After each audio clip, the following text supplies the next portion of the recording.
ਵਾਹਿਗੁਰੂ ਜੀ ਕਾ ਖਾਲਸਾ ਵਾਹਿਗੁਰੂ ਜੀ ਕੀ ਫਤਿਹ। ਅੱਜ ਗੁਰੂ ਅਰਜਨ ਸਾਹਿਬ ਮਹਾਰਾਜ ਜੀ ਦੀ ਪਾਵਨ ਬਾਣੀ ਸ੍ਰੀ ਸੁਖਮਨੀ ਸਾਹਿਬ, ਜਿਸ ਦੇ 20ਵੇਂ ਸ਼ਲੋਕ ਦੇ ਅਸ਼ਟਪਦੀਆਂ ਨਾਲ ਸੰਬੰਧਿਤ 3 ਬੰਦਾਂ ਦੀ ਵਿਚਾਰ ਹੋ ਚੁੱਕੀ ਹੈ ਤੇ ਚੌਥੇ ਬੰਦ ਵਿੱਚ ਮਹਾਰਾਜ ਕੀ ਕਹਿ ਰਹੇ ਨੇ? ਸੋ ਕਿਉ ਬਿਸਰੈ ਜੇ ਕਹਾਲ ਨ ਪਾਹਨੈ, ਸੋ ਕਿਉ ਬਿਸਰੈ ਜੇ ਕੀਆ ਜਾਣੈ, ਸੋ ਕਿਉ ਬਿਸਰੈ ਜਿਨ ਸਭ ਕਿਛ ਦੀਆ, ਸੋ ਕਿਉ ਬਿਸਰੈ ਜੇ ਜੀਵਨ ਜੀਆ, ਸੋ ਕਿਉ ਬਿਸਰੈ ਜੇ ਅਗਨ ਮੈਂ ਰਾਖੈ,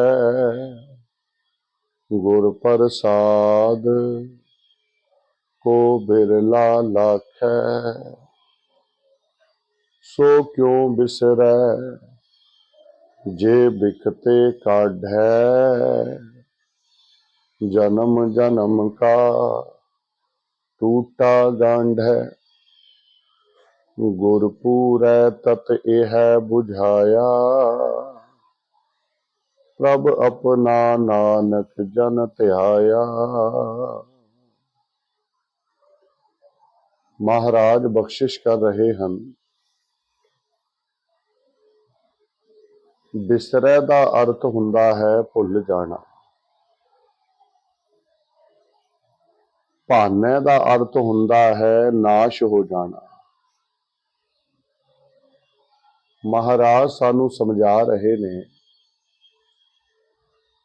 ਕਿ ਇਹ ਮਨੁੱਖ ਉਸ ਵਾਹਿਗੁਰੂ ਨੂੰ ਕਿਉਂ ਆਪਾਂ ਭੁਲਾਈ ਬੈਠੇ ਹਾਂ, ਜੋ ਵਾਹਿਗੁਰੂ ਸਾਡੀ ਮਿਹਨਤ ਨੂੰ ਕਦੇ ਨਾਸ਼ ਨਹੀਂ ਜਾਣ ਦਿੰਦਾ। ਸਾਡੀ ਮਿਹਨਤ ਦਾ ਫਲ ਉਹ ਸਾਡੀ ਝੋਲੀ ਵਿੱਚ ਜ਼ਰੂਰ ਪਾਉਂਦਾ ਹੈ। ਆਪਾਂ ਕਈ ਵਾਰ ਇਹ ਸੋਚਦੇ ਹਾਂ ਕਿ ਜੀ ਮੈਂ ਫਲਾਣਾ ਕੰਮ ਕੀਤਾ ਸੀ, ਉਸ ਕੰਮ ਦਾ ਕੋਈ ਵਧੀਆ ਰਿਜ਼ਲਟ ਮੈਨੂੰ ਨਹੀਂ ਮਿਲਿਆ। ਮੈਂ ਫਲਾਣੇ ਤੇ ਅਹਿਸਾਨ ਕੀਤਾ ਸੀ ਤੇ ਉਹਨੇ ਮੇਰੀ ਗੱਲਬਾਤ ਨਹੀਂ ਪੁੱਛੀ।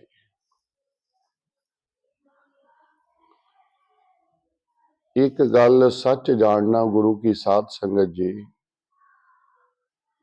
ਬੰਦਾ ਕਿਸੇ ਰਿਸ਼ਤੇਦਾਰੀ ਤੇ ਅਹਿਸਾਨ ਕਰੇ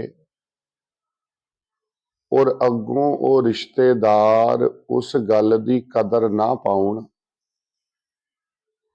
ਤਾਂ ਉਹ ਮਹਾਰਾਜ ਦੇ ਲੇਖੇ ਵਿੱਚ ਲਿਖਿਆ ਜਾਂਦਾ ਹੈ। ਰਿਸ਼ਤੇਦਾਰ ਨੇ ਤੇ ਕਾਹਲ ਕਮਾਈ ਨੂੰ ਭੰਨ ਦਿੱਤਾ, ਪਰ ਉਸ ਕਾਹਲ ਕਮਾਈ ਦਾ ਫਲ ਵਾਹਿਗੁਰੂ ਨਹੀਂ ਕਦੇ ਭੰਨਦਾ। ਉਹ ਅੱਜ ਨਹੀਂ ਤੇ ਕੱਲ ਉਸ ਦਾ ਫਲ ਜ਼ਰੂਰ ਮਨੁੱਖ ਦੀ ਝੋਲੀ ਵਿੱਚ ਪਾਉਂਦਾ ਹੈ। ਤਾਂ ਹੀ ਮਹਾਰਾਜ ਨੇ ਕਿਹਾ ਕਿ ਮਨੁੱਖ ਨਾਮ ਵਾਲੇ ਪਾਸੇ ਨੂੰ ਟੁਰੇ, ਮਿਹਨਤ ਕਰੇ, ਕਾਹਲ ਕਮਾਈ ਕਰੇ ਨਾਮ ਦੀ, ਤੇ ਇਸ ਦਾ ਫਲ ਇਹ ਮਿਲੇਗਾ ਕਿ ਆਪ ਮੁਕਤ ਕਰੈ ਸੰਸਾਰ, ਨਾਨਕ ਤਿਸ ਜਨ ਕੋ ਸਦਾ ਨਮਸਕਾਰ।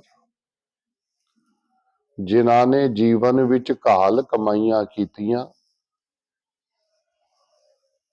ਮਹਾਰਾਜ ਕਹਿੰਦੇ ਨੇ ਉਹ ਮਨੁੱਖ ਨੂੰ ਗੁਰੂ ਨੇ ਮੁਕਤ ਕਰ ਦਿੱਤਾ ਔਰ ਉਸ ਨੂੰ ਇੰਨਾ ਸਤਿਕਾਰ ਮਿਲਿਆ ਕਿ ਗੁਰੂ ਦੇ ਦਰ ਤੇ ਉਹਦੀ ਸ਼ੋਭਾ ਹੋਈ। ਸੋ ਕਿਉਂ ਬਿਸਰੈ ਜੇ ਕੀਆ ਜਾਣੈ। ਉਸ ਵਾਹਿਗੁਰੂ ਨੂੰ ਕਿਉਂ ਵਿਸਰਨਾ ਹੈ ਜੋ ਤੇਰੇ ਕੀਤੇ ਨੂੰ ਜਾਣਦਾ ਹੈ। ਭਾਵ, ਅਗਰ ਤੂੰ ਕੋਈ ਚੰਗਾ ਕੰਮ ਕੀਤਾ ਹੈ ਤੇ ਮਹਾਰਾਜ ਇਸ ਗੱਲ ਨੂੰ ਸਮਝਦੇ ਨੇ ਔਰ ਉਸ ਕਰਮ ਦਾ ਫਲ ਤੇਰੀ ਝੋਲੀ ਵਿੱਚ ਜ਼ਰੂਰ ਪਏਗਾ।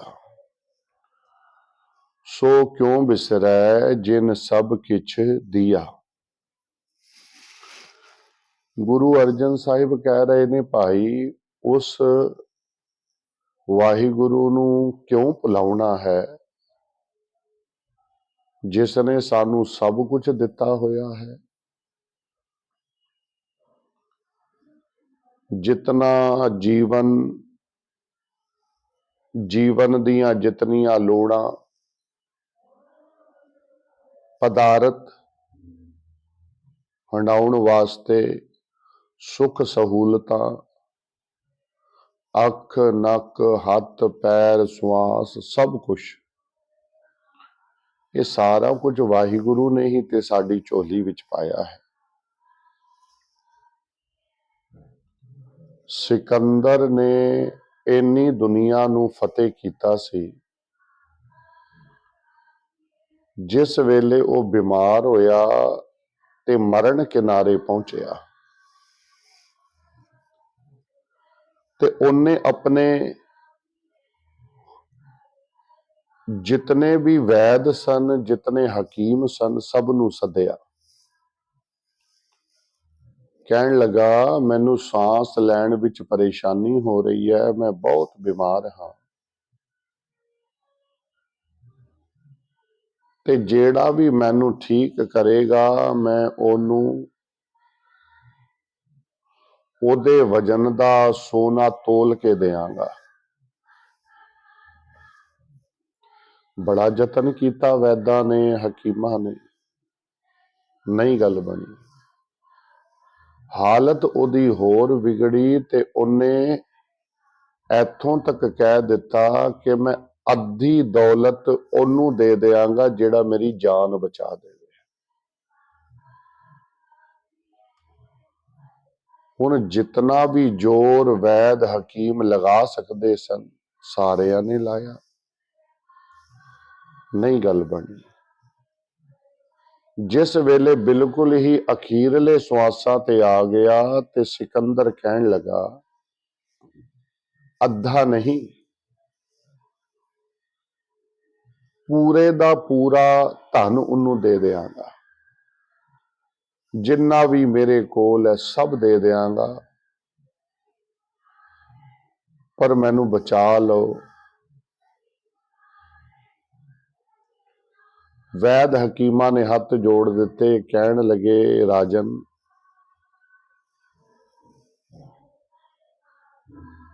ਜਿਤਨੀ ਤੂੰ ਦੁਨੀਆ ਫਤਿਹ ਕੀਤੀ ਹੈ, ਧਨ ਮਾਲ ਇਕੱਠਾ ਕੀਤਾ ਹੈ, ਸਾਰੀ ਦੌਲਤ ਦੇ ਬਦਲੇ ਇੱਕ ਸਵਾਸ ਵੀ ਤੈਨੂੰ ਪ੍ਰਾਪਤ ਨਹੀਂ ਹੋ ਸਕਦਾ।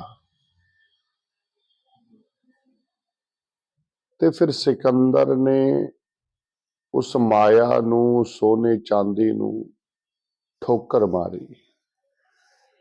ਕਹਿਣ ਲੱਗਾ, ਮੈਂ ਸਾਰੀ ਜ਼ਿੰਦਗੀ ਇਹਨੂੰ ਇਕੱਠਿਆਂ ਕਰਨ ਤੇ ਭੱਜਦਾ ਰਿਹਾ, ਪਰ ਇਸ ਸਾਰੀ ਮਾਇਆ ਵਿੱਚ ਇੰਨੀ ਵੀ ਤਾਕਤ ਨਹੀਂ ਕਿ ਮੈਨੂੰ ਇੱਕ ਸਵਾਸ ਦੇ ਸਕੇ। ਫਿਰ ਉਹਨੇ ਕਿਹਾ ਸੀ, ਮੇਰੇ ਹੱਥ ਜਨਾਜ਼ੇ ਵਿੱਚੋਂ ਬਾਹਰ ਕੱਢ ਦੇਣਾ ਤਾਂ ਕਿ ਲੋਕਾਂ ਨੂੰ ਪਤਾ ਲੱਗ ਸਕੇ ਕਿ ਜਿਸ ਅੱਲਾਹ ਦੀ ਬੰਦਗੀ ਕਰਨੀ ਸੀ ਉਹ ਤੇ ਕੀਤੀ ਨਹੀਂ। ਸਾਰੀ ਜ਼ਿੰਦਗੀ ਧਨ ਮਾਲ ਇਕੱਠਾ ਕੀਤਾ ਤੇ ਇਹ ਕਿਸੇ ਜੋਗਾ ਨਹੀਂ ਰਿਹਾ, ਇੱਕ ਸਵਾਸ ਵੀ ਨਹੀਂ ਇਸ ਬਦਲੇ ਮਿਲਿਆ ਤੇ ਮੈਂ ਖਾਲੀ ਹੱਥ ਸੰਸਾਰ ਤੋਂ ਜਾ ਰਿਹਾ ਹਾਂ। ਕਹਿਣ ਦਾ ਭਾਵ ਇਹ ਹੈ ਕਿ ਜਿਹੜੇ ਸਵਾਸ ਵਾਹਿਗੁਰੂ ਨੇ ਸਾਨੂੰ ਦਿੱਤੇ ਨੇ, ਅਸੀਂ ਇਹਨਾਂ ਦੀ ਕਦਰ ਨਹੀਂ ਪਾਉਂਦੇ।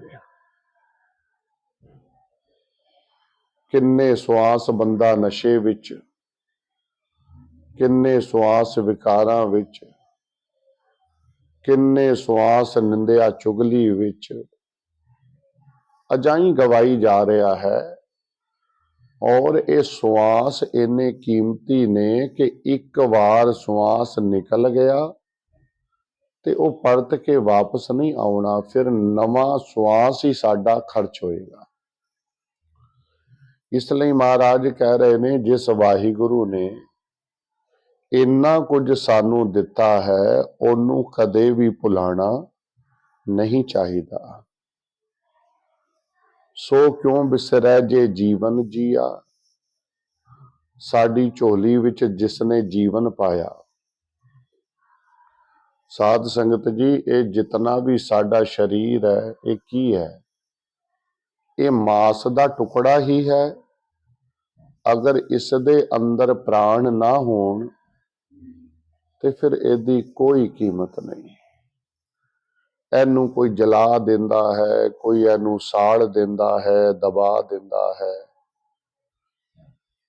ਇਸ ਨੂੰ ਤਾਂ ਹੀ ਲੋਕ ਸਤਿਕਾਰ ਦਿੰਦੇ ਨੇ ਜਦੋਂ ਤੱਕ ਅੰਦਰ ਪ੍ਰਾਣ ਨਹੀਂ। ਬੰਦਾ ਕਹਿੰਦਾ ਹੈ, ਆਓ ਭਾਈ ਸਾਹਿਬ ਜੀ, ਆਓ ਆਓ ਵੀਰ ਜੀ, ਆਓ ਆਓ ਜੀ ਭੈਣ ਜੀ ਬੈਠੋ, ਆਓ ਭਰਾ ਜੀ ਬਿਰਾਜੋ। ਆਪਾਂ ਉਦੋਂ ਤੱਕ ਹੀ ਕਹਿੰਦੇ ਆ ਜਦੋਂ ਤੱਕ ਅੰਦਰ ਸਵਾਸ ਨਹੀਂ।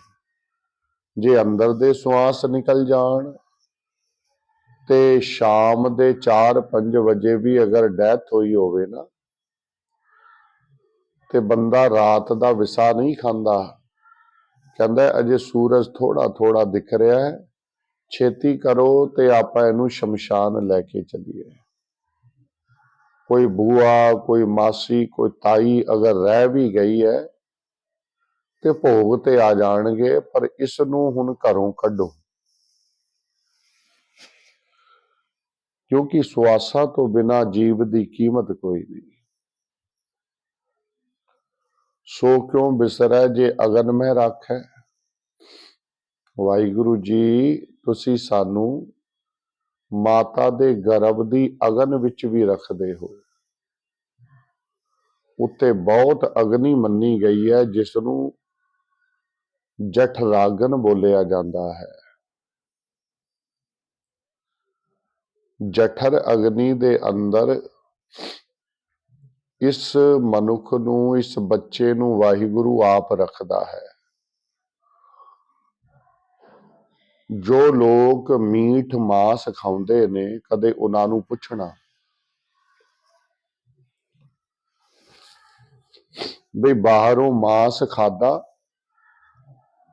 ਤੇ 4-5-8 ਘੰਟਿਆਂ ਦੇ ਅੰਦਰ ਉਹ ਸਾਰੇ ਦਾ ਸਾਰਾ ਵਿਸ਼ਟਾ ਬਣ ਜਾਂਦਾ ਹੈ, ਗਲ ਜਾਂਦਾ ਹੈ, ਸੜ ਜਾਂਦਾ ਹੈ। ਬਾਹਰ ਦਾ ਖਾਦਾ ਹੋਇਆ ਮਾਸ ਉਸ ਅਗਨੀ ਨੇ ਜਲਾ ਦਿੱਤਾ ਹੈ, ਪਚਾ ਦਿੱਤਾ ਹੈ। ਪਰ ਜਿਹੜਾ ਅੰਦਰ ਬੱਚਾ ਪਲ ਰਿਹਾ ਹੈ, ਸਾਧ ਸੰਗਤ, ਇਹ ਵੀ ਮਾਸ ਦਾ ਹੀ ਤੇ ਟੁਕੜਾ ਹੈ। ਪਰ ਇਸ ਨੂੰ ਕੁਝ ਨਹੀਂ ਹੁੰਦਾ। ਉਹ ਅਗਨੀ ਇਸ ਦਾ ਕੁਝ ਨਹੀਂ ਵਿਗਾੜ ਸਕਦੀ, ਕਿਉਂਕਿ ਵਾਹਿਗੁਰੂ ਨੇ ਇਸ ਦੀ ਆਪ ਰੱਖਿਆ ਕੀਤੀ ਹੋਈ ਹੈ। ਤੇ ਜੋ ਪਰਮਾਤਮਾ ਇੰਨੀ ਅਗਨੀ ਵਿੱਚ ਵੀ ਇਸ ਮਨੁੱਖ ਨੂੰ ਰੱਖ ਰਿਹਾ ਹੈ, ਤੇ ਐਸੇ ਵਾਹਿਗੁਰੂ ਨੂੰ ਅਗਰ ਕੋਈ ਭੁਲਾ ਦੇਵੇ ਤੇ ਉਸ ਮਨੁੱਖ ਨੂੰ ਫਿਰ ਲੋਕ ਪਰਲੋਕ ਵਿੱਚ ਕਿਤੇ ਵੀ ਥਾਂ ਨਹੀਂ ਮਿਲੇਗੀ। ਗੁਰ ਪ੍ਰਸਾਦ ਕੋ ਬਿਰਲਾ ਲਾਖੈ। ਕੋਈ ਵਿਰਲਾ ਹੀ ਮਨੁੱਖ ਉਸ ਗੁਰੂ ਕਿਰਪਾ ਨੂੰ ਇਹ ਸਮਝਦਾ ਹੈ ਕਿ ਮੇਰੇ ਕੋਲ ਜਿਤਨਾ ਵੀ ਪਦਾਰਥ ਹੈ, ਜਿਤਨਾ ਵੀ ਕੁਝ ਹੈ, ਮੇਰਾ ਸਰੀਰ, ਮੇਰੇ ਬਾਲ ਬੱਚੇ, ਇਹ ਸਭ ਕੁਝ ਵਾਹਿਗੁਰੂ ਦਾ ਦਿੱਤਾ ਹੋਇਆ ਹੈ। ਸੋ ਕਿਉਂ ਬਿਸਰੈ ਜੇ ਬਿਖਤੇ ਕੱਢ ਹੈ। ਉਸ ਵਾਹਿਗੁਰੂ ਨੂੰ ਕਿਉਂ ਆਪਾਂ ਭੁਲਾਈ ਬੈਠੇ ਹਾਂ, ਜੋ ਪਰਮਾਤਮਾ ਸਾਨੂੰ ਜ਼ਹਿਰ ਵਰਗੀਆਂ ਥਾਵਾਂ ਤੋਂ ਕੱਢ ਰਿਹਾ ਹੈ, ਵਿਕਾਰਾਂ ਤੋਂ ਬਚਾਉਂਦਾ ਹੈ। ਜਨਮ ਜਨਮ ਕਾ ਟੂਟਾ ਗੰਢ ਹੈ। ਜਨਮਾਂ ਜਨਮਾਂਤਰਾਂ ਦੀ ਸਾਡੀ ਜੋ ਸਾਂਝ ਸੀ ਨਾ, ਉਹ ਨਾਮ ਜਪਣ ਤੋਂ ਬਿਨਾ ਉਸ ਵਾਹਿਗੁਰੂ ਜੀ ਨਾਲੋਂ ਟੁੱਟੀ ਹੋਈ ਸੀ। ਕੱਲ ਵੀ ਬੇਨਤੀ ਕੀਤੀ ਸੀ ਕਿ ਪਸ਼ੂ ਪੰਛੀ, ਦਰਖਤ, ਪਹਾੜ, ਪਰਬਤ, ਇਹ ਸਾਰੀਆਂ ਜੂਨਾਂ ਹਨ। ਇਹ ਨਾਮ ਨਹੀਂ ਜਪ ਸਕਦੀਆਂ, ਇਸ ਕਰਕੇ ਪਰਮਾਤਮਾ ਨਾਲੋਂ ਇਹ ਟੁੱਟੇ ਹੋਏ ਸਨ। ਇਹਨਾਂ ਵਿੱਚ ਉਹ ਸੁਰਤ ਨਹੀਂ ਸੀ।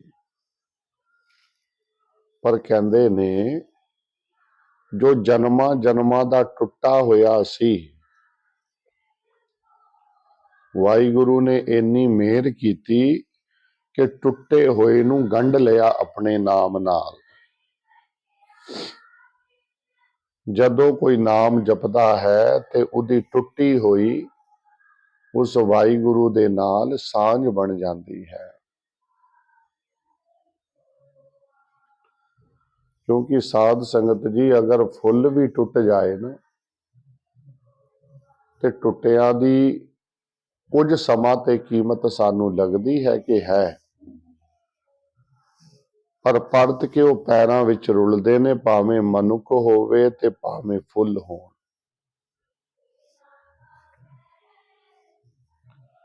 ਜਿਹੜੇ ਜੁੜੇ ਰਹਿੰਦੇ ਨੇ ਉਹ ਮਹਿਕਾਉਂਦੇ ਨੇ ਸੰਸਾਰ ਨੂੰ,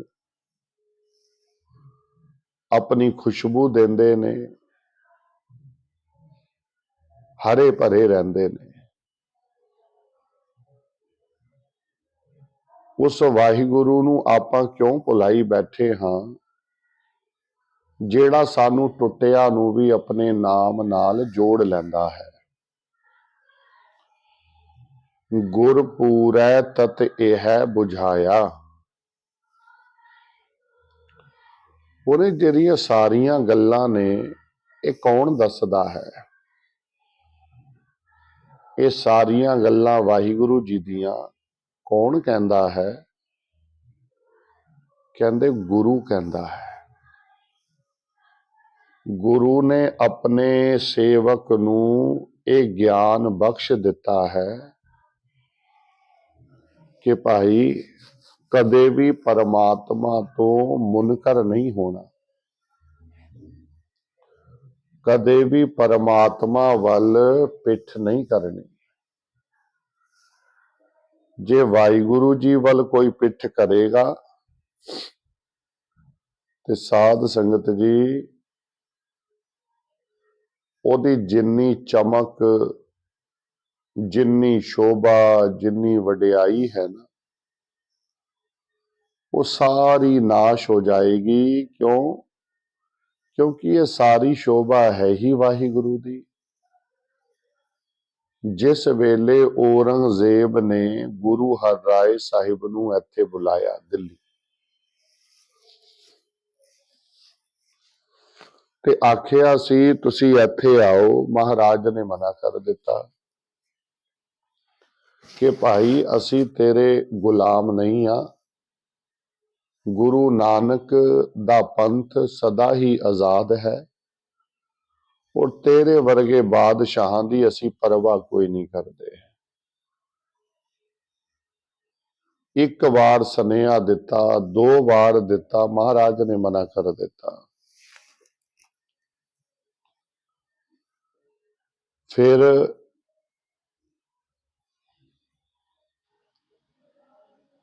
ਔਰੰਗਜ਼ੇਬ ਨੇ ਰਾਜਾ ਜੈ ਸਿੰਘ ਨੂੰ ਆਖਿਆ ਕਿ ਤੁਸੀਂ ਤੇ ਗੁਰੂ ਨੂੰ ਮੰਨਣ ਵਾਲੇ ਹੋ, ਤੁਸੀਂ ਬੇਨਤੀ ਕਰੋ ਉਹ ਇੱਥੇ ਆਉਣ।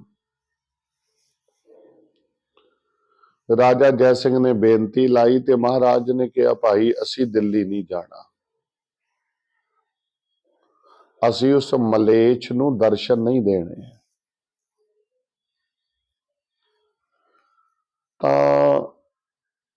ਰਾਜਾ ਜੈ ਸਿੰਘ ਨੇ ਇੱਕ ਬੇਨਤੀ ਕੀਤੀ, ਮਹਾਰਾਜ ਜੀ ਦਿੱਲੀ ਵਿੱਚ ਕੱਲਾ ਔਰੰਗਜ਼ੇਬ ਤੇ ਨਹੀਂ ਨਾ ਰਹਿੰਦਾ, ਤੁਹਾਡੇ ਚਰਨਾਂ ਨੂੰ ਪਿਆਰ ਕਰਨ ਵਾਲੀ ਬੜੀ ਸੰਗਤ ਰਹਿੰਦੀ ਹੈ। ਬੜੀ ਸੰਗਤ ਹੈ ਜਿਹੜੀ ਰੋਜ਼ ਸੁਖਮਨੀ ਕਰਦੀ ਹੈ, ਰੋਜ਼ ਜਪਜੀ ਕਰਦੀ ਹੈ, ਤੁਹਾਨੂੰ ਪਿਆਰ ਕਰਦੀ ਹੈ। ਮਹਾਰਾਜ ਕਹਿਣ ਲੱਗੇ ਚਲੋ ਕੋਈ ਨਹੀਂ, ਅਸੀਂ ਤੇ ਇੱਥੇ ਰੁਝੇਵੇਂ ਵਿੱਚ ਹਾਂ, ਪਰ ਅਸੀਂ ਆਪਣੀ ਥਾਂ ਤੇ ਆਪਣੇ ਪੁੱਤਰ ਨੂੰ ਭੇਜ ਦਿੰਦੇ ਹਾਂ। ਬਾਬਾ ਰਾਮ ਰਾਏ ਜੀ ਕੀਰਤਪੁਰ ਸਾਹਿਬ ਤੋਂ ਚੱਲਣ ਲੱਗੇ,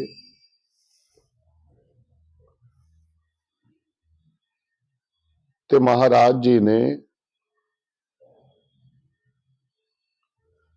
ਉਹਨੂੰ ਸਮਝਾਇਆ ਸੀ।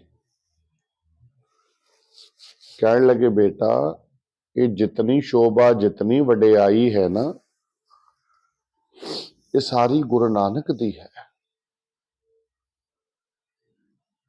ਤੂੰ ਗੁਰੂ ਨਾਨਕ ਨੂੰ ਅੰਗ ਸੰਗ ਜਾਣੀ, ਕੋਈ ਵੀ ਦੁਨੀਆ ਦੀ ਸ਼ਕਤੀ ਤੇਰਾ ਵਾਲ ਵਿੰਗਾ ਨਹੀਂ ਕਰ ਸਕੇਗੀ। ਪਰ ਇੱਕ ਗੱਲ ਇਹ ਵੀ ਸਮਝ ਲੈਣਾ ਪੁੱਤਰ ਜੀ, ਜੇ ਗੁਰੂ ਨਾਨਕ ਨੂੰ ਪਾਸੇ ਕਰ ਦਿੱਤਾ ਤੇ ਤੁਸੀਂ ਆਪ ਪਾਸੇ ਹੋ ਜਾਣਾ ਹੈ। ਗੁਰੂ ਨੂੰ ਅੰਗ ਸੰਗ ਜਾਣਨਾ, ਇਹ ਸਭ ਵਡਿਆਈ ਗੁਰੂ ਨਾਨਕ ਦੀ। ਬਾਬਾ ਰਾਮ ਰਾਏ ਜੀ ਆਏ ਦਿੱਲੀ, ਬੜੀ ਤੀਖਣ ਬੁੱਧੀ ਦੇ ਮਾਲਕ ਸਨ। ਔਰੰਗਜ਼ੇਬ ਦੇ ਸਵਾਲਾਂ ਦੇ ਬੜੇ ਵਧੀਆ ਜਵਾਬ ਦਿੱਤੇ। ਔਰੰਗਜ਼ੇਬ ਬੜਾ ਪ੍ਰਭਾਵਿਤ ਹੋਇਆ।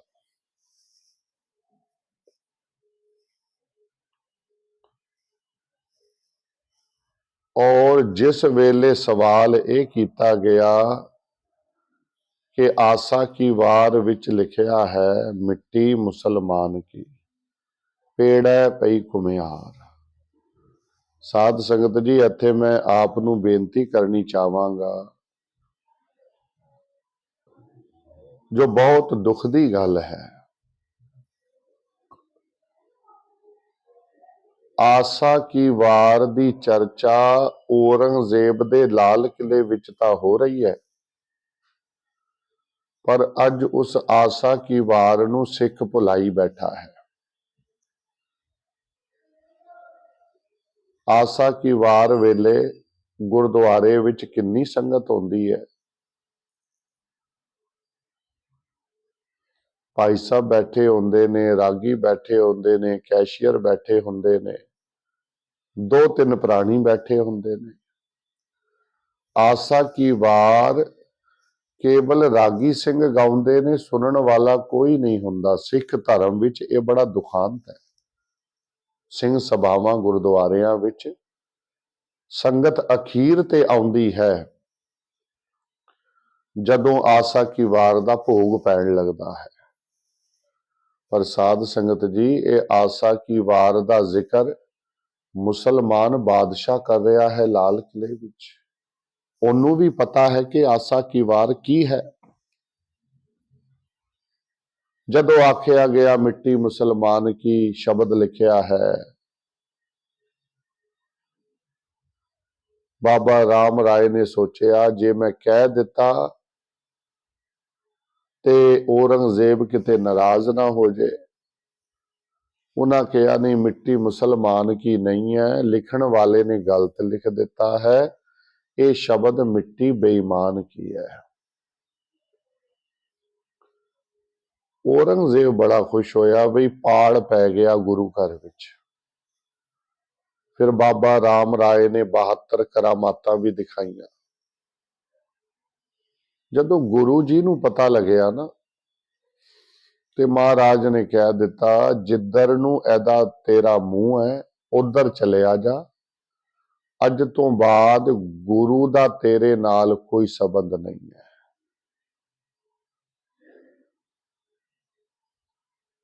ਸਾਰੀ ਸ਼ੋਭਾ ਖਤਮ ਹੋ ਗਈ। ਕਿਉਂਕਿ ਸ਼ੋਭਾ ਗੁਰੂ ਕਰਕੇ ਸੀ। ਤੇ ਇੱਥੇ ਵੀ ਮਹਾਰਾਜ ਜੀ ਇਹੀ ਕਹਿ ਰਹੇ ਨੇ, ਗੁਰ ਪੂਰੈ ਤਤ ਇਹ ਬੁਝਾਇਆ। ਗੁਰੂ ਨੇ ਸਾਨੂੰ ਇਹ ਸਮਝ ਦਿੱਤੀ ਹੈ ਭਾਈ, ਸਾਰੀ ਸ਼ੋਭਾ ਵਾਹਿਗੁਰੂ ਦੀ ਹੈ। ਮਨੁੱਖ ਇਹ ਨਾ ਸਮਝੇ ਕਿ ਸ਼ਾਇਦ ਮੇਰੇ ਕਰਕੇ ਸ਼ੋਭਾ ਹੋ ਰਹੀ ਹੈ, ਨਹੀਂ। ਪ੍ਰਭ ਆਪਣਾ ਨਾਨਕ ਜਨ ਧਿਆਇਆ। ਕਹਿੰਦੇ ਨਾਨਕ ਦਾਸ ਉਸ ਪਰਮਾਤਮਾ ਨੂੰ ਧਿਆਉਂਦਾ ਹੈ, ਉਸ ਪਰਮਾਤਮਾ ਨੂੰ ਜਪਦਾ ਹੈ ਜੋ ਪਰਮਾਤਮਾ ਇੰਨੀਆਂ ਬਖਸ਼ਿਸ਼ਾਂ ਕਰਨ ਵਾਲਾ ਹੈ। ਤੇ ਅੱਗੇ ਮਹਾਰਾਜ ਜੀ ਕੀ ਕਹਿ ਰਹੇ ਨੇ 5ਵੇਂ ਬੰਦ ਵਿੱਚ, ਸਾਜਨ ਸੰਤ ਕਰੋ ਇਹ ਕਾਮ, ਆਨ ਤਿਆਗ ਜਪੋ ਹਰ ਨਾਮ, ਸਿਮਰ ਸਿਮਰ ਸਿਮਰ ਸੁਖ ਪਾਵੋ, ਆਪ ਜਪੋ ਅਵਰਹ ਨਾਮ ਜਪਾਵੋ, ਭਗਤ ਪਾਏ ਤਰੀਐ ਸੰਸਾਰ, ਬਿਨ ਭਗਤੀ ਤਨ ਹੋਸੀ ਛਾਰ, ਸਰਬ ਕਲਿਆਣ ਸੂਖ ਨਿਧ ਨਾਮ, ਬੂਢਤ ਜਾਤ ਪਾਏ ਵਿਸ਼ਰਾਮ, ਸਗਲ ਦੁਖ का होवत नाश, नानक नाम जपो गुण तास। फिर अगले बंद विच सतगुरु जी समझा रहे हैं कि साजन संत करो यह काम। ए गुरमुखो, ए सत्संगियो, हे संत जनो, एक काम करो। दुनिया दे अंदर तुसी रहंदे हो, विचरदे हो, सवेर तो लैके रात तक बड़े कर्म तुसी करदे हो, पर एक काम ये करो जो गुरु ने दसिया है। वो केड़ा कर्म है? आन त्याग जपो हर नाम। बाकी जंजालां नूं छड्ड के, जिन्हां कम्मां तो कोई प्राप्ति नहीं है, जेड़े कम सानू विकारां विच धकेलदे ने, निंदिया चुगली आदिक, ये सब छड्डो ते एक वाहिगुरु जी दे नाम नूं जपो।